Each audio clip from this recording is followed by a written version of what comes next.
ಎಲ್ಲರಿಗೂ ನಮಸ್ಕಾರ. ನಿಮ್ಮ ಮಕ್ಕಳು ಸರಿಯಾಗಿ ಓದ್ತಾ ಇಲ್ವಾ? 10 ನಿಮಿಷನೂ ಕೂತ್ಕೊಂಡು ಓದೋಕ್ಕಾಗ್ತಾನೆ ಇಲ್ವಾ? ಅವ್ರ ಮನಸ್ಸು ಚಂಚಲ ಆಗ್ತಾ ಇದೆಯಾ? ಕಾನ್ಸಂಟ್ರೇಷನ್ ಕಡಿಮೆ ಆಗಿದೆಯಾ? ಬುಕ್ಕೆ ತೆಗಿತಾ ಇಲ್ವಾ? ಎಷ್ಟು ಹೇಳಿದ್ರು ಓದ್ತಾ ಇಲ್ವಾ?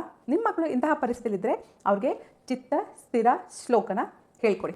ಅನಸೂಯಾದ್ರಿ ಸಂಭೂತ ದತ್ತಾತ್ರೇಯ ಮಹಾಮತೆ ಸರ್ವದೇವಾಧಿದೇವ ತ್ವಂ ಮಮ ಚಿತ್ತಂ ಸ್ಥಿರೀಕುರು. ಶರಣಾಗತ ದೀನಾರ್ಥ ತಾರಕಾಖಿಲಕಾರಕ ಸರ್ವಪಾಲಕ ದೇವ ತ್ವಂ ಮಮ ಚಿತ್ತಂ ಸ್ಥಿರೀಕುರು.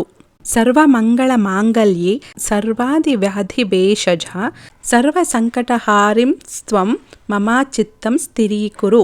ಸ್ಮಾರ್ತೃಗಾಮಿ ಸ್ವಭಾಕ್ತಾನಂ ಕಾಮದೋ ರಿಪುನಾಶನಃ ಭುಕ್ತಿಮುಕ್ತಿಪ್ರದಃ ಸತ್ವಂ ಮಮ ಚಿತ್ತಂ ಸ್ಥಿರೀಕುರು. ಸರ್ವಪಾಪಕ್ಷಯಕರಸ್ತಾಪದೈನ್ಯ ನಿವಾರಣಃ ಯೋಭಿಷ್ಠದಃ ಪ್ರಭುಃ ಸತ್ವ ಮಮ ಚಿತ್ತ ಸ್ಥಿರೀಕುರು. ಯಾ ಏತತ್ ಪ್ರಯತಃ ಶ್ಲೋಕಪಂಚಕಂ ಪ್ರಪಠೇಸ್ತುದಿಹ ಸ್ಥಿರಚಿತ್ತಃ ಸ ಭಗವತ್ ಕೃಪಾಪಾತ್ರಂ ಭವಿಷ್ಯತಿ. ಸ್ನೇಹಿತರೆ, 3 ಬಾರಿ ಈ ಸ್ತೋತ್ರನ ಹೇಳ್ಕೊಟ್ರೆ ಮಕ್ಕಳಲ್ಲಿ ಕಾನ್ಸಂಟ್ರೇಷನ್ ಜಾಸ್ತಿ ಆಗುತ್ತೆ ಅಂತ ದೊಡ್ಡವರು ಹೇಳ್ತಾರೆ.